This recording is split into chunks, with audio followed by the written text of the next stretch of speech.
How you doing there? Welcome back to Babylon Talmud. Today we're studying Daf Kuf Test, Daf 109 of Ksubis, friends. Test, what the heck is Daf Kuf Test talk about? Well, talks about a bunch of different things. I mean, we're in the middle of these things that like Admon said and Chanon said, and just like random complicated things that just show up at the end of Masechta Ksubis. So let's jump in. Alright, so we can start in the Mishnah and Daf Kuf Chesam Beis all the way at the bottom. Aposik Mos L'Chasano Ufashad Lo Saregel Gevaldig. So you have a father-in-law, and he tells his son-in-law that he's going to give him all this money as the dowry, goes bankrupt. So now what happens? Aposik Mos L'Chasano. So he promises all this money to his son-in-law. Right, so and then his daughter and his future son-in-law or son-in-law, I don't know, get engaged. So they're engaged now after Erison, and he loses all of his money. So Teshev ad shetalbin Rosha. So she's stuck. Oh gosh, I'm gonna be babble-yawning all over town. Gosh, it's late at night and I haven't been sleeping much. All right, so that. I like standing when recording. It's pretty geschmack, but the thing is I don't have quick access to the pause button for my little babble yawns. Anyways, so Teshev Achetab and Rosha, so then she's basically stuck. She got engaged to this guy. Her father promised all this money to her husband. The father goes bankrupt. She hasn't gotten married yet. She's just engaged. She's basically stuck. Admon Omer, as Admon says, Yicholi Shetomar, she could say to this fellow who she's madly in love with and who is willing to let her just be stuck forever. Ilu ani pasakti la'atzmi. Well, look, if I was the one who promised you all this stuff, fine, so I'll sit around doing nothing until I die. Achshav she'aba pasak, but I'm not the one who promised you all this money. It was my father, it wasn't me. So mani yichol la'asos. What can I do? O kanos o pator. No, so do me a favor. Either go ahead with the marriage, let's get married, love of my life, man of my dreams, or at least divorce me. Don't make me sit here forever. I'm Rabbi Gamliel Ra'ani as Divrei Admon. Says Rabbi Gamliel that I'm into Admon's opinion over here. Okay, fine. Says the Gemara, Masnizin Deloki Aitana, that the Mishnah is not like the following Tana. The Tanya is we learn in the Brayso. Omer Rabbi Yosef ben Yehuda says Rabbi Yosef ben Yehuda lo nechliku Admon v'chachomim ala posik mos l'chasano ufasha lo saregel. So says Rabbi Yosef but you guys are in for something, man. You guys are gonna have trouble with these Babylons, man. But yeah, I'm probably gonna go back upstairs and go back to the normal recording routine pretty soon. Yeah, I'm still not back in my regular routine after Sukkot. So anyways. Okay. So our Mishnah is not like the following Brayso. The Tanya is we learn in the Brayso. So Amr Rabbi Yosef ben Yehuda says Rabbi Yosef ben Yehuda lo nechliku admon v'chachomim ala posek mos l'chasano ufashat lo esaregel.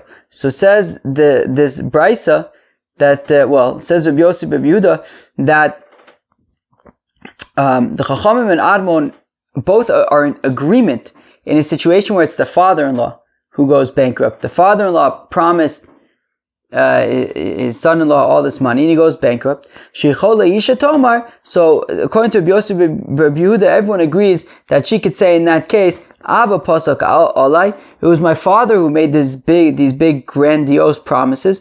Ma'ani yichola la'asos. What can I do? It's not my fault. Leave me alone. Where do they argue? Al shepaska hi al atzma. It's where she's the one who made the big promises. She says, "Oh yeah, I'm going to get you all of this money." Shechachamim omrim, that the chachamim say Teshev Achetal ben Rosha. Well, she made these promises and she's not delivering, so she's basically stuck. Admon Omer, whereas Admon says, Yicholi Shetomar, she could say to the fellow, Kisvura Oni, I thought, She'aba Nosein Olai, I thought my father was going to give me all this money. Ve'achshav She'ein Abba Nosein Olai, and now I see that my father is not going to be giving me this money. Ma'ani Yichola La'asos, what can I do? Look, I thought my father was going to give me the money. It didn't work out. Leave me alone. What do you want me to tell you? O kanos, o pator. Either marry me or just divorce me, but don't make me stay like this forever. Okay, so our Mishnah says that the machlokas is by where the father goes bankrupt, where the father makes these promises and goes bankrupt, and says Rabbi Yosef Bar Yehuda that actually the machlokas is where she's making these promises. But if the father made the promises, she can say, look, I didn't make the promises, my father did, leave me alone. Amr Rabbi Gamliel says Rabbi Gamliel Ro'ani as Divrei Admon, says Rabbi Gamliel that I'm on board with Admon's opinion over here, that she could say, leave me alone. Fine. Tana Bama Dvorim Amurim Bigdol. So when this girl makes these promises, so we say that that there is this machlokas. Aval b'ktana kofin. But if she's a katanas, then we force. Force who? Kofin. Leman. Ilim lav. If we're saying that, well, if she's a katana and she makes these promises, then we force the father to pay all this money. It should be punkt fakert. Wouldn't make sense to say that if you have this young girl who's making all these promises that her father is going to give her, and then it turns out that it's not true, that we force him to pay it anyways. His little young girl made these promises. Why should he be why should we force him? Why should he be on the hook for his katana, his minor daughter's promises? No, if she's a katana, then we would force the husband to divorce her. If she's a minor and she promised all this stuff, and then all of a sudden he's saying, hey, what about all this stuff that you promised me? She's like, yo, I'm 4 years old. And, right, so in that case, we force him to, we don't say that her life is ruined now, right? We force her to give him a get. We force him to give her a get. Amr Yitzchak ben Elazar Mishmei de Chizkiah, says Rabbi Yitzchak ben Elazar in the name of Chizkiah. Kamakom she'amar Rabbi Gamliel, that wherever Rabbi Gamliel says, Ra'ani as divrei Admon, that I am in agreement with Admon, halacha kimoso, the halacha is like him, right? So we saw in 3 of the Mishnayos where we have these machloks, right? These teachings of Chanan, right? 2 teachings of Chanan, 7 teachings of Admon. So those 2 play in the 2 teachings of Chanan. So Rabbi Yochanan ben Zakkai saw eye to eye with him. When it came to the 7 teachings of Admon, so in 3 of them, Rabbi Gamliel saw eye to eye with him. So that's interesting. Amar le Rava le Rav Nachman. So it says Rava to Rav Nachman, afilu be braise. So would that even apply to the braise? That in this braise that we said that right, if she says, she makes these promises, and then it doesn't work out, and the father's not going to pay. So Admon says, right, according to Rabbi Yosef Bar Yehuda, so Admon says that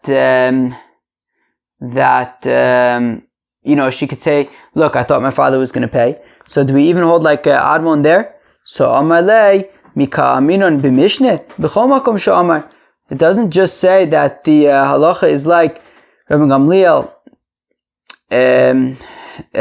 only in the Mishnah. It says b'chol makom, in any place where Rabbi Gamliel is saying that the halacha is like Admon. So therefore, b'chol makom she'amar Rabbi Gamliel ka'aminun. So therefore, in any of these places where Rabbi Gamliel said that the halacha is like Admon, even if it's in a brayse, the halacha would be like Admon. Maybe the halacha would be like Rabbi Gamliel and Admon. Fine. Amr Reb Zera says, Reb Zera, Amr Rabba bar Yirmiyah, Beis Devarim, Sha'amar Chanon, halacha kayotze bo. Okay. So it says Reb Zera, in the name of Rabba bar Yirmiyah, that in the 2 instances where these 2 instances where Chanan made his statements, so halacha kayotze bo, the halacha is like the one who holds like him, i.e., like Rabbi Yochanan ben Zakkai. Okay, we're gonna sort of expand on what that means. Shiva Dvarim Shomer Admon, and the 7 items that Admon said, Ein halacha kayotze bo, the halacha is not like the one who holds like him, the halacha is not like Rabbi Gamliel. Okay, my kamer, what does that mean? If this is what it means, Shnei Dvarim Shomer Chanon, halacha kimotzo v'chayotze bo, that the halacha, that in the 2 places where Chanon makes his statements, so halacha is like him and like Rabbi Yochanan ben Zakkai, who holds like him. V'shiva dvarim she'amar Admon, and the 7 things that Admon said, ein halacha kimoso v'lo kayotze bo, and the 7 things that Admon said, well, guess what? The halacha is not like Admon, and it's not like Rabbi Gamliel, who says that the halacha is like Admon. V'amar Rabbi Yitzchak ben Elazar mishmei de Chizkiah, but didn't Rabbi Yitzchak ben Elazar say in the name of Chizkiah kol makom she'amar Rabbi Gamliel, that in any of the instances, right, there were 7 instances where Admon made a statement, and in 3 of them Rabbi Gamliel holds like Admon. So in those 3 places where Rabbi Gamliel holds like Admon, Ra'ani as divrei Admon, that where Rabbi Gamliel says that he holds like Admon, halacha kimoso, that the halacha is like him in those places. So how could it be that by Admon, the halacha is not like him and it's not like Rabbi Gamliel? But we see that that Rabbi Yitzchak ben Elazar says in the name of Chizkiah, that wherever Rabbi Gamliel says the halacha is like Admon, taka the halacha is like Rabbi Gamliel. So Ela Hachikam, this is what it means. Shnei dvarim she'amar Chanon halacha kimoso v'chayotze bo. So when it comes to the 2 places that Chanon, right, there's 2 statements of Chanon, so the halacha is like Chanon and like Rabbi Yochanan ben Zakkai, who holds like Chanon. Shiva dvarim she'amar Admon, the 7 things that Admon said, ein halacha kayotze bo. So the halacha is not like Rabbi Gamliel.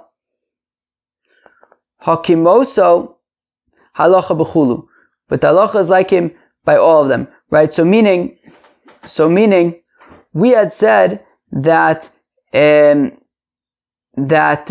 to Rabbi Gamliel, so the halacha is only like Admon in 3 of the cases, right? So Admon makes 7 statements. Rabbi Gamliel says that the halacha is like him in 3 of those statements, implying that by the other 4, the halacha is not like Admon, right? So Rabbi Gamliel is saying that in 3 cases the halacha is like Admon, in 4 cases the halacha is not like Admon, and we're saying so ein halacha kayotze bo, the halacha is not like Rabbi Gamliel, who says that the halacha is like Admon in only 3 of the cases. Hakimoso halacha b'chulu, but the halacha is like Admon in all 7 of the cases, right? So unlike Rabbi Gamliel, it says that the halacha is like Admon in only 3 of the 7 cases, actually the halacha is like Admon in all 7 of the cases. Ve'amar Rabbi Yitzchak ben Elazar, but didn't Rabbi Yitzchak ben Elazar say, mishmei de Chizkiah kol makom she'amar Rabbi Gamliel, that wherever Rabbi Gamliel said, Ra'ani as divrei Admon, that I see, right, that I agree with Admon, halacha kimoso, that the halacha is like Admon. Omar in, lo amar lo, right, implying that only in those places where Rabbi Gamliel says that the halacha is like Admon, is the halacha like Admon, but in the other places, they aren't. So it sounds like the halacha is only like Admon in those 3 places, not in all of them, whereas we just said that the halacha is like Admon actually in all of them, and it's not like Rabbi Gamliel, who says that it's only in 3 of them. But if we look at Rabbi Yitzchak ben Elazar mishmei de Chizkiah, it sounds like he's dafka saying punkt fakert, that the halacha is like Rabbi Gamliel, that in the 3 out of 7 places the halacha is like Admon, and the other ones they're not. So Ela Chikama, rather this is what it means. Shnei dvarim she'amar Chanon halacha kamosu v'chayotze bo. So the 2 things that Chanon said, so the halacha is like Chanon, and also like the one who holds like him, i.e. Rabbi Yochanan ben Zakkai. Shiva dvarim she'amar Admon, the 7 things that Admon said, Yesh me'en shaloche kimoso v'chayotze bo. So in some of them, the halacha is like him and like Rabbi Gamliel, i.e. the halacha is like him and like Rabbi Gamliel, who says that the halacha is like Admon. V'yesh me'en she'ein halacha kamoso. Now there are another 4 cases where the halacha is not like him, ela kayotze bo, but rather like Rabbi Gamliel. Right? Meaning the halacha is not like Admon, rather it's like Rabbi Gamliel, who says that the halacha is not like Admon in those cases, right? In 3 cases, Rabbi Gamliel says the halacha is like Admon, but in the other 4 cases, Rabbi Gamliel is saying that the halacha is not like Admon. So b'chol makom she'amar Rabbi Gamliel, Ra'ani is divrei Admon, halacha kimoso, so that in those 3 places where Rabbi Gamliel says that the halacha is like Admon, so the halacha is like Admon. Enoch lo. But in the other 4 cases, the halacha would not be like Admon. So now Lamaisi, we get into a new Mishnah. It gets a little bit, I'd say, I don't know, borderline complicated, let's say. Let's say borderline complicated. Ha'orer ala sodeh, v'uchosum oleh be'ed. Who can tell me what this means? Who can tell me what this means? Can you tell me what this means? Okay, it's talking about a situation where Shimon has a field. How did Shimon get this field? He bought it from Levi. Okay, fine. Shimon bought Shimon bought a field from Levi. Mazel tov. Guess who knocks on Shimon's door? Reuven. And Reuven's like, Shimon, I got some, bad news for you. That field that you bought from Levi stole it from me. It's actually my field. And you know what Shimon says to Reuven? He says, are you nuts? Reuven, you're one of the witnesses on the document of the sale when I purchased the field from Levi. I don't understand. Shimon says, Reuven, this makes no sense. I, Shimon, purchased this field from Levi. You, Reuven, are one of the witnesses on the document. Why in the world would you be signing a document that declares that Levi is selling his field to me if Levi actually stole it from you? Why would you ever sign on that document? So, Ora al-Asada, if Reuven comes to Shimon and says, look, that field, that you bought from Levi, he stole from me, but Reuven himself is actually one of the signatories, is one of the witnesses on the purchase document. Admon Omer Hasheni Noachli Varishon Kasha Imenu. So Admon says, look, Reuven could give an excuse. You know what the excuse is? The excuse is, I had no chance. There's no way in the world I would be trying to claim this field from Levi. Yeah, Levi stole it from me. Levi's also a big fat nudnik. Well, a big nudnik. And right, so Levi's a big nudnik. And Levi's a big nudnik. And Reuven says, there's no way I'm gonna go up against Levi. So yeah, I was very happy to sign the document of Levi selling it to you, because now I'm gonna come after you instead of coming after Levi. Right? So it says Admon, Hasheni Noachli, Varishon Koshe Menu. Reuven can simply say, yeah, the reason I signed the document was because I'd rather take it away from you than take it away from Levi. Whereas the Chacham say, Ibed as Chuso, no. If Reuven signs a document, if he's a signatory, a witness on a document that says that Levi is selling a field to Shimon, he cannot now turn around and say, oh, by the way, Levi stole that field from me. If Levi stole the field from Reuven, he shouldn't be signing the sale, the purchase document between Levi and Shimon. Ason simin la'acher ibid ez chuso. Friends, what's this case? Well, it's the following case. Shimon is a new case, separate case. Shimon has a field. Shimon wants to sell his field to some random fellow.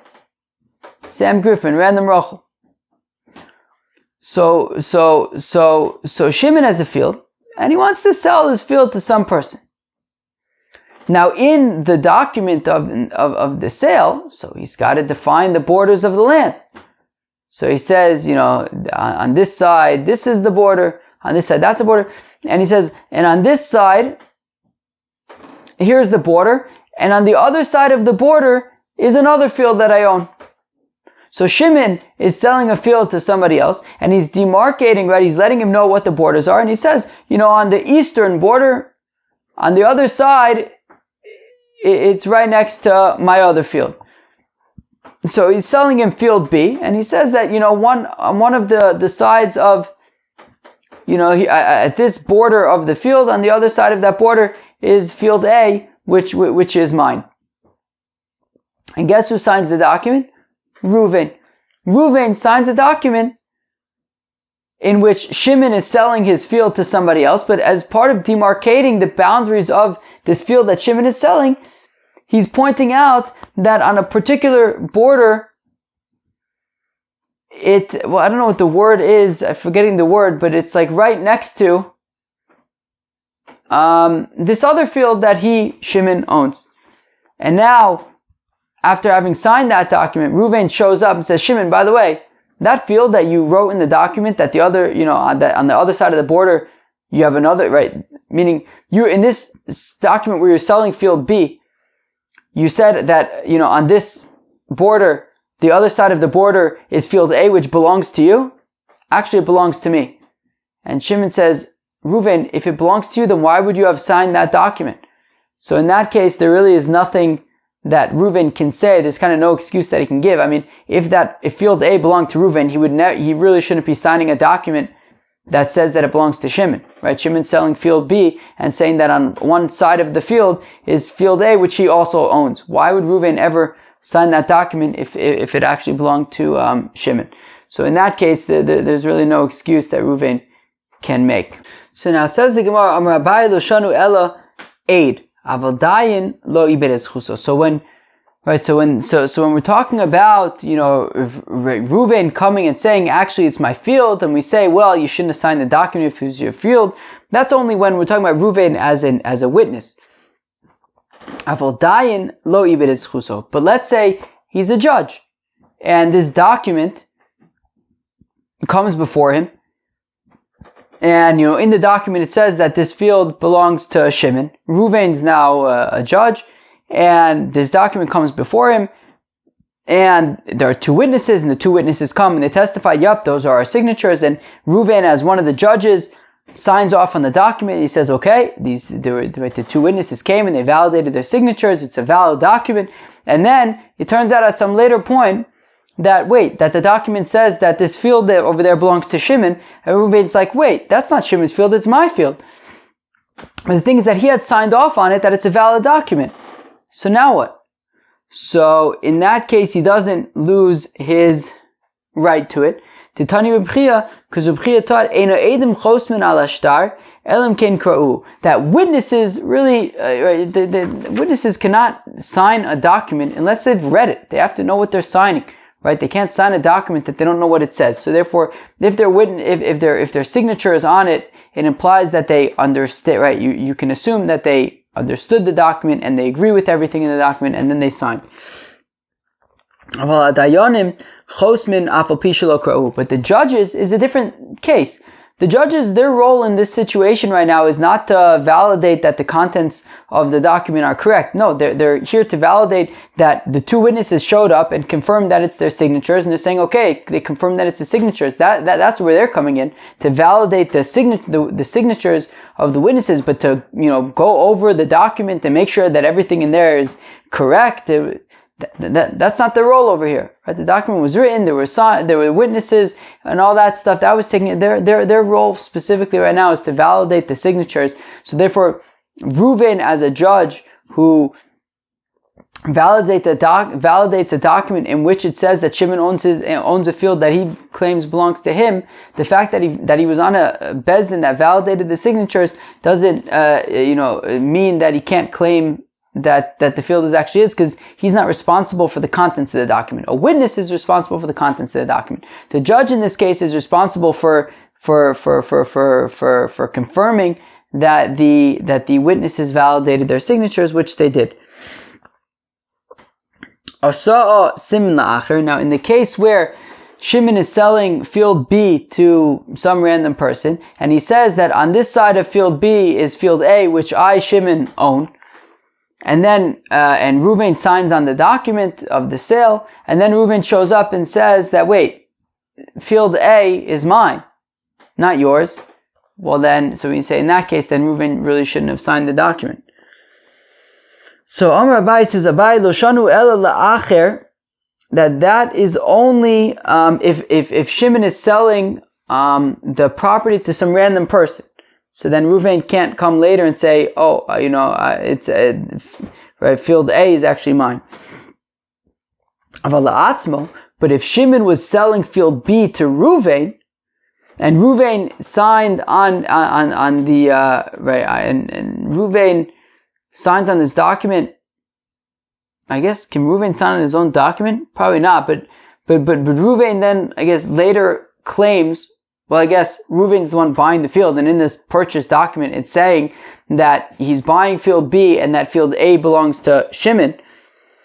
And then Reuven comes later and says, field A actually belongs to me. So, lo ibid es chuso, he can do that. He can make that claim. He hasn't lost his right to make that claim. The Amar, because Reuven says, ide lo avdi le hachi lo hava mizaben lo.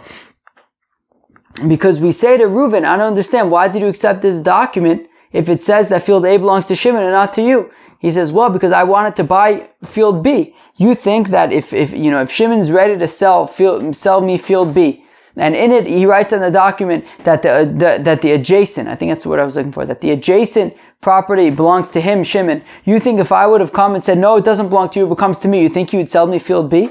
No way, no how. So therefore I kept mum so that the sale would go through. But now I'm making the claim that field A actually isn't Shimon's, it's mine. So, right, so if I didn't allow him to think that field A belongs to him when writing the document, he wouldn't sell me field A, field B, if I was making a whole to-do about field A belonging to me and not to him. So how are you going to reply to that? So but still, Reuven at least should have, in front of like two witnesses, said, by the way, here's this document that Shimon is claiming that field A belongs to him. The truth is it belongs to me. He should have just done that in front of two witnesses. Didn't have to make a whole big deal with Shimon, but at least, he's saying in front of witnesses that there are witnesses who can attest that he told them that field A belongs to him, Reuven. Chavra islay, chavra islay. Well, because, everybody knows somebody, right? So meaning, Shimon's got field B. Reuven is interested in buying field B. Now, in the purchase document, Shimon is claiming that field A also belongs to him. Reuven doesn't say anything because he wants to buy field B, and if he makes a whole big deal about field A right now, Shimon might not sell him field B. So therefore, he keeps quiet. So we suggested, but why doesn't Reuven at least say something, in front of witnesses someplace? Well, because somehow word will get out, it'll get back to Shimon, and then Shimon's going to renege on the deal. So therefore, Reuven just kind of keeps entirely quiet. And but then if he comes back later and says, "Look, field A really belongs to me," so we could take that seriously. Hauda saw simin la'acher. Okay, so there was once a situation where you have a Reuven, right? So Shimon is selling a field to. No, I'm sorry. One second. Hauda saw simin la'acher. Right. So if you have Shimon selling field B to some random person, Reuven, right, and in the document it says that the adjacent property belongs to him, Shimon. Reuven signs in the document, and then but then Reuven comes back, and he says, wait, that adjacent field is mine. Vishachiv, but then he dies. V'ukim apotrupa, and there's an apotropos, an advocat, there's somebody who's representing the estate, the kids. Also apotropos l'kamed Abaye, and this apotropos, this advocate came before Abaye. Omarle asosim lacher ibed zchuso, and Abaye says, look, the Mishnah says that if Shimon makes field B, right, if Shimon's selling field B to some other person, and he says that the adjacent field belongs to Shimon, and then if Reuven comes later and says, no, it belongs to me, even though he signed on the document, he can't do that. He loses his claim. So, Omar, Ihava Avuon Diyasme Kayim. So now the apotropos says, look, if Reuven was still alive, Havatoin v'Omar, he would make the claim, tell him Echor osisi l'cho. Reuven would make the claim and say, Shimon, when I said that sort of this adjoining thing, when I signed a document that says that adjoining thing belongs to Shimon, to you, that was just referring to the furrow that divides between field A and field B. I wasn't saying that the entire field A belongs to you, just the furrow in between. Abaye says to the apotropos, he says, you're talking making a good claim. That's correct. Reuven would be able to claim that only the mound between them, the furrow between them, belongs to Shimon. Rabbi Yochanan says, that if Reuven makes the claim, look, only the furrow on the border, was I saying, belongs to Shimon. So Naaman is believed. Zil havle mias telem echad. Abaye says to the apotropos, he says, all right, well, you make a good argument, but at least at least Shimon gets that furrow. So hava Allah richva de dikle. Now the thing is that on that furrow there were palm trees. There were palm trees on that furrow. And Omer lei havavun dias mekayim. And then at this point, so after the apotropis reduced what Shimon was entitled to just that furrow on the border, so after he reduced it to only the furrow on the border, the apotropis then says, that if their father was alive, he would then make the claim that after I signed off on this document that says that this furrow belongs to Shimon, I then went and purchased it back from Shimon. Omarle Shapir Ka'amart. And Abai says that Yitaka is saying good. The Amar of Yochanan says of Yochanan Ton v'Amar that if the apotropis says Chazarti v'lakachtiv mimenu, that I then went and purchased the furrow from Shimon, Neman Reuven would be believed. So we see that basically the apotropis initially minimized the liability of the orphans from having the entire field A being forfeited to Shimon, to then only having the furrow in between being forfeited to Shimon, and then he makes the claim that the father would have said that he then bought it back from Shimon later, which means that even the furrow belongs to Ruvain now, and the orphans don't have to give Shimon anything. Amar Abai says Abai Haiman de Mukim Apotropia Nukim Keai Tiod Lafuche B'Schus Diasme. And then so says Abai, look, if anybody needs an apotropis, you better go to this guy, because he really knows how to stick up for the orphans and get them what they need. That he basically spared them the entire field and the furrow in between. Says the Mishnah, Mishahalachim dinas hayom. Or if a fellow goes traveling someplace, v'avda derech sadeu. Okay, a fellow goes traveling someplace and he comes back to his field, and now there's no way to get to his field. The path to his field has been, grown over. So imagine he's got a field and it's surrounded on all four sides by other fields. His field's in the middle, it's surrounded on all sides by other fields. And while he was gone, the path that he would walk through to get to his field somehow got lost.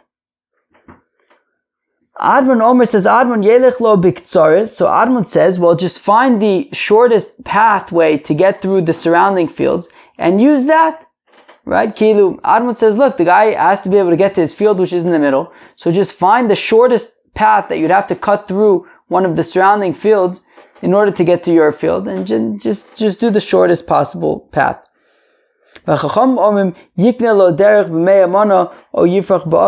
Chacham say, no way, no how. You can't just take part of somebody's surrounding property just because it's close. It's the shortest distance. I mean, you can't do that. So therefore, either you have to pay for the path, right? He could pay 100 mana, which I guess is a lot of money, in order to pay for a field and to pay for the to the guy for being able to pay for a path and to be able to pay the surrounding person for being able to make the path. Or if you don't want to do that, if you don't want to pay all this money to make a path, so then fly. See what we care. Just fly over the surrounding fields and land in the middle. Okay, fine. So Admon says that you could just make the shortest path, and the Chacham said you can't just make the shortest path. Either pay for the creation of a path or somehow figure out how to fly. So now says the Gemara Shapir. Where am I? My time d'Rabbanan. So says the Gemara, how come the rabbis say that he's got to basically either pay for it or fly? Shapir Kamar Admon, isn't what he's saying, isn't what he's saying make sense? Doesn't what he's saying make sense? Isn't he making sense? What's wrong with Admon? Just choose the shortest path and take it. So Amar of Yehuda Amar Rav says Rav Kigonshi Kifua Arba Bnei Adam Me Arba Ruchasel. Well, It's talking about where there's 4 separate owners of the property surrounding his field. So meaning if it was one owner surrounding his field, so then memele, he's entitled to create a path on the, the shortest path in the surrounding field. So we're saying, but in this case, we're talking about where there's 4 separate owners. So each one defers the guy in the middle, right? I mean, if you go to the guy in the north and says, okay, this is the shortest path, I want to go through your property. He says, don't go through mine, go through the guy in the south. So therefore, because they're 4 separate people, he can't make a claim, an actual claim of like, well, I have to take away from your field in order to make a path. So if it was just one person, so you could say, look, I mean, anywhere you put it, I'm entitled to be able to get to my field, and it's going to end up being on your property. But if it's 4 separate people, so then each person says, well, why does it have to be on my property? Go to the next person. If that's the case, my time of the Admon. Well, if that's the case, then why does the Admon say that you're allowed to make a path? Wouldn't each person just, push him off? So defer him. So Amar Rava says, Rava may arba be'arba de'asu mikoach arba. Look, if the 4 individuals who own the 4 surrounding fields also purchased those fields from 4 separate people, ve'arba de'asu mikoach achad, or if those 4 separate people purchased from one, previous owner, the same previous owner, kuli amalo plige dimotzi madche le. In both of those cases, they can just say, look, I mean, why do you have to build your path on my field? Build on the next one. Ki plige, where they argue, is bechad da'asim mikoach arba. What about if it's one owner currently, but he purchased all 4 surrounding fields from 4 separate prior owners? Admon Sarva says, Admon mikomakum darka isli gabach. So Admon says, look, at the end of the day, if it's one owner currently, so he says, look, I'm entitled to build a path, and it's ultimately going to be on your property because you own the property surrounding, on all 4 sides of the middle property. So it says Admon, look, I mean, wherever this path goes, it's going to be on your property, so let me just make the shortest one. Whereas the rabbis say, Isha sakta shosakta, Isha sakt shosak, V'ilo madar nishtara l'marayu v'lomatzis l'sha'uye dina b'tarvai. Whereas the rabbis say that he's got a fly in there, because even if all the surrounding fields are owned by one person, if that person bought it from 4 different people, well then he would theoretically be able to say, look, you're not making a path, and if you do want to make a path, I'll just revert the sale of my 4 fields to the 4 original owners, and then you won't be able to make a path either, because each one's gonna defer you to the other person's field. Okay, fine. Hahu de Amar Lihu Dikla Livras. So if a fellow is dying and he says that I'm giving a palm tree to my daughter, also Yasme Palug Linichse, but the orphans didn't immediately listen, and instead they divided up the estate. Lo yaivu la dikla, and nobody wanted to give her a palm tree, right? So the father said that his daughter gets a palm tree. All the sons went and quickly divided up the estate, and now nobody wanted to give her a palm tree from their estate. So Rav Yosef So Rav Yosef thought to say, well, this is exactly the same situation as our Mishnah. It's the same situation as our Mishnah, right? That each one's gonna basically defer her to the other person. Some of the Abai says, Abai midami, are those similar? In the case of the field, each person is gonna say, look, why are you coming to me? Go to the next person. But hacha dikla gabayu hu. But over here in this case, I mean, when the father died, there was a palm tree. She's entitled to a palm tree. What they should do is they should just give her a palm tree and then go back and divide up equally the inheritance. Dikla Livras, right? There was a fellow who was dying, and he says that he's giving a palm tree to his daughter. Shachiv, he died.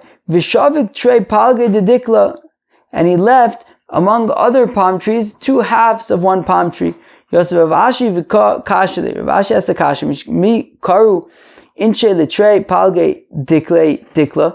So, do people call 2 halves of a palm tree, right? Meaning, this guy was dying. He says that he's giving a palm tree to his daughter. I was saying, what does he say? He says, that he's giving a palm tree to his daughter, and he leaves over 2 halves of a palm tree. So the question is, do people call 2 halves of a palm tree? If they do, so then she can have those 2 halves. If not, then she needs an actual palm tree. So Amar le Mordechai le Rav Ashi achikam Ravimi me Agronia mishmei derava karu inche letrepalge dikle that people do called 2 halves of a palm tree. So this fellow who says that he's giving it to his daughter a palm tree, they could theoretically give her 2 halves of a palm tree also. Friends, that was the Daf Kuf Tes of Masechta Ksubis. Hope you enjoyed. Peace out.